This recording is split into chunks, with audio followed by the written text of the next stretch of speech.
Amis de la mesure, bonsoir. Aujourd'hui, je reçois un nouvel appareil qui est un testeur d'isolation, enfin multimètre mais testeur d'isolation, qui c'est de la marque IELEC et c'est le MS5203. Alors, on le trouve sous différentes autres marques, hein, c'est exactement le même. On le trouve sous Mastec par exemple. A priori, il a la même référence ici, mais il n'est pas de la même couleur. Enfin, on le trouve sous différents modèles, mais enfin bon, a priori c'est le même.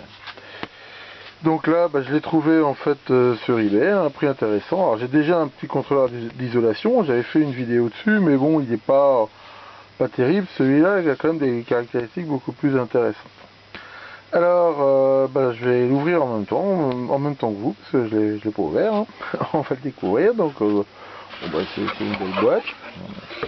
Donc à l'intérieur, nous avons manifestement une sacoche que nous allons ouvrir. Donc il y a une poignée ici de transport. Ici on a deux zips fermeture éclair. Voilà. Donc à l'intérieur nous avons l'appareil. Alors je ne cache pas que je suis un poil surpris. Parce que je m'attendais à ce qu'il soit un peu plus petit que ça. Enfin bon, j'aurais pu regarder les dimensions. Mais sur les photos et tout, je m'étais imaginé quelque chose de plus petit. Bon, enfin moi non, c'est pas la mort. Enfin, c'est quand même quelque chose d'assez gros. Hein, si vous voulez, par exemple, si vous voyez, comparé avec ma main, par exemple, vous voyez, c'est relativement important. Donc il y a avec manifestement des cordons de mesure. Et aussi, ici, des grosses pinces crocodiles isolées de compétition.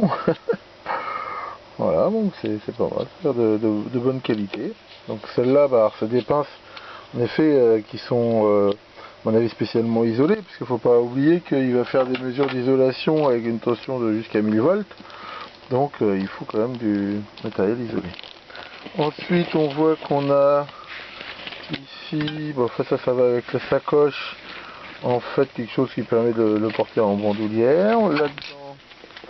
Là-dedans on a quelque chose, manifestement le manuel utilisateur, user manual qui est en anglais. Donc ça c'est sympa, enfin je l'avais déjà téléchargé sur internet, on le trouve, hein. Enfin bon, c'est bien de l'avoir sous forme papier. Et donc ici l'appareil en lui-même. Bon, je vais le sortir du sac et on va pouvoir le mettre des piles, il s'alimente avec des piles, on va regarder ça. Un mot, là je viens de déballer les cordons. Donc ils sont de bonne qualité. Les câbles sont, alors c'est pas du silicone, mais enfin ils sont souples et agréables.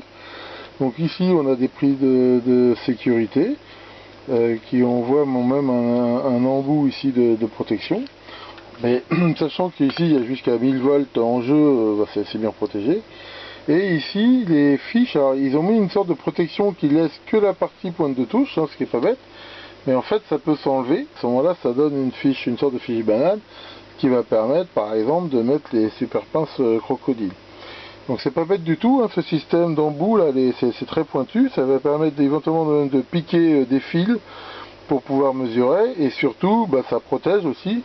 Parce que c'est vraiment un appareil qui est fait plutôt pour le terrain, genre quand on va réparer des machines à laver, des trucs comme ça, où il y a souvent quand même au moins de la tension secteur, et donc c'est plutôt intéressant d'être plutôt bien protégé. Pour changer les piles, en fait, il y a une trappe derrière, ici qu'on voit, qui tient par deux vis, et après il faut tirer le cache en arrière avec deux petits picots ici, on voit qu'il faut mettre 6 piles de 1,5 volts. Bon, honnêtement, c'est pas très pratique, hein. Une fois que j'ai enlevé les vis, j'ai eu un peu de mal à enlever le capot. Bon, une fois qu'on a compris comment ça marche, ça va. Donc je vais mettre des piles ici. Voilà, donc j'ai mis les 6 piles neuves à l'intérieur.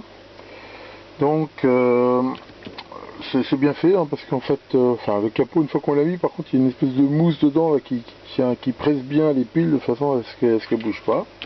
Donc la prise en main est agréable, hein, c'est une sorte de plastique, une sorte de caoutchouc orange, hein, anti-choc de chaque côté. On peut voir que de chaque côté de l'appareil ici, il y a en fait des espèces d'agrafes qui doivent permettre de le mettre en, à mon avis avec la sangle qui est fournie, de le mettre en bandoulière en fait. Hein. Je croyais au début que que la sangle c'était pour mettre le truc, mais apparemment on peut directement l'accrocher à l'appareil. Donc c'est assez costaud. Donc là bien sûr on voit qu'il y a une protection anti-rayures sur l'affichage. Enfin, je vais la retirer gentiment. Voilà.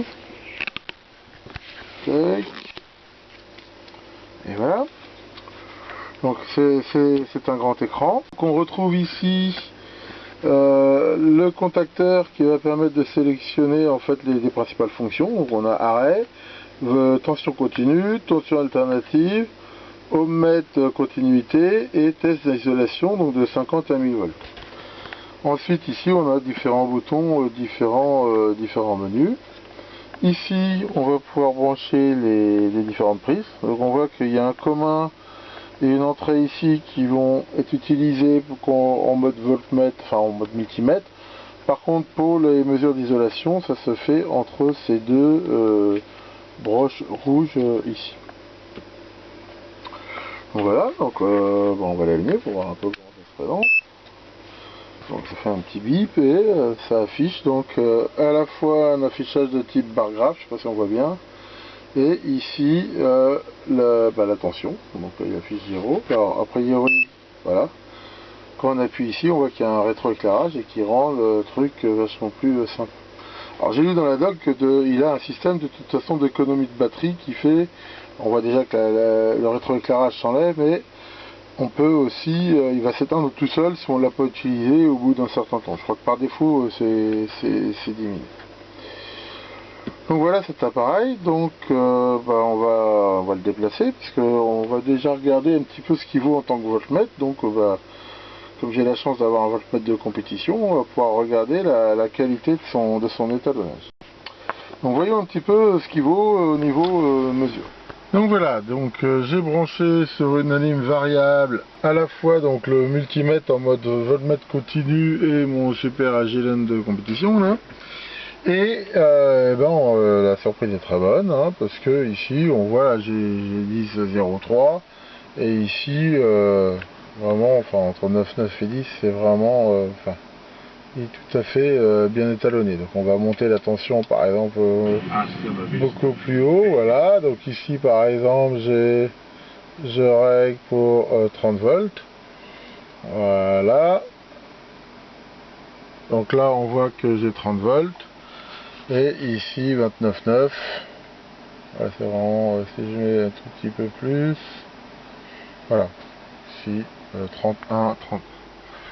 Donc on va considérer que c'est très très bien hein, et ici on voit que le range c'est automatique. Puis là si je le mets ici on voit qu'il y a cet affichage aussi sous forme de bar graphe hein, donc, qui est plutôt sympa.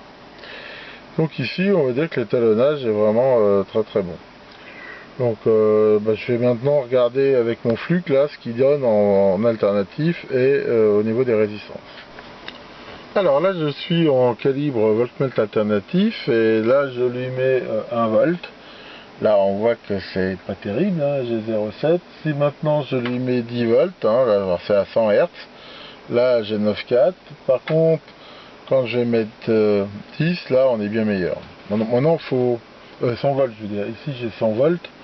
Là on voit que y a une erreur, il y a moins d'erreurs. Bon maintenant faut pas non plus en demander trop.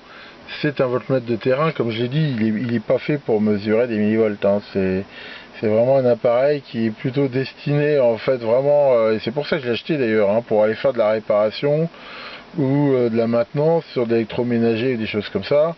Donc on lui demande pas une super précision et à mon avis il sera plus précis plus on va s'approcher du secteur par exemple que au niveau de 1 volt. Donc enfin je veux dire je suis pas vraiment trop déçu. Donc maintenant on va regarder ce qu'il vaut en ohmmètre. Je suis en mode ohmmètre résistance.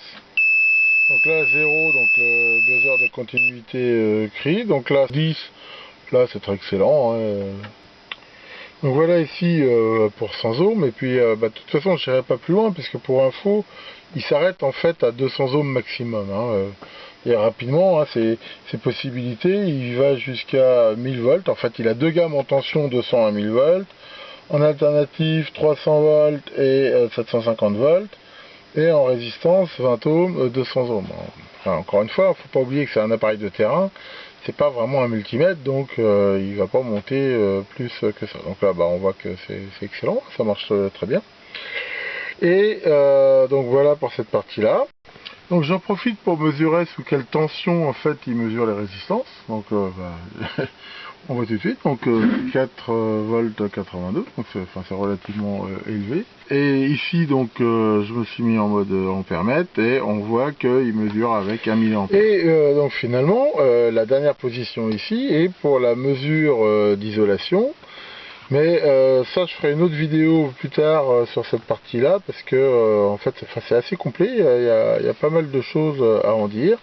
Surtout qu'il permet en fait de faire des mesures comme l'index de polarisation, enfin des choses comme ça. J'y reviendrai dans une autre vidéo. Et il a aussi des trucs intéressants dans la mesure où on peut faire des mesures comparatives, on peut savoir si on est au-dessus ou en dessous d'une limite. Enfin, c'est vraiment un appareil qui est assez sympa. Si ça vous intéresse, de toute façon, vous pouvez facilement télécharger la notice technique. Mais je ferai d'autres vidéos qui montrent plus les différentes possibilités de cet appareil. Pour l'instant, mon idée, c'était juste comme ça de vous montrer rapidement de quoi il était capable et un petit peu ses qualités.